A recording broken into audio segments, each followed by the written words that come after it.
Hey everyone! In this video, I'll show you how to receive money sent through RIA Money Transfer, whether you're using the app, a bank account, or picking it up in cash. Let's get started! Step 1. First, make sure the sender gives you the PIN or order number for the transfer. You'll need this to receive the money. Step 2. RIA offers multiple ways to receive money. Cash pickup. Head to the nearest RIA location or partner, like a pawn shop or remittance center. Bank deposit.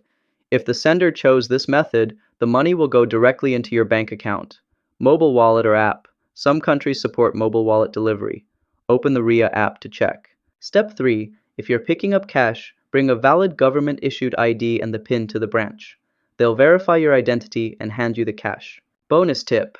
Use RIA's tracking page to monitor the status of the money before heading out for pickup. And that's how to receive money through RIA quick and easy. Don't forget to like this video and subscribe to How to Tutor for more helpful tutorials. See you next time!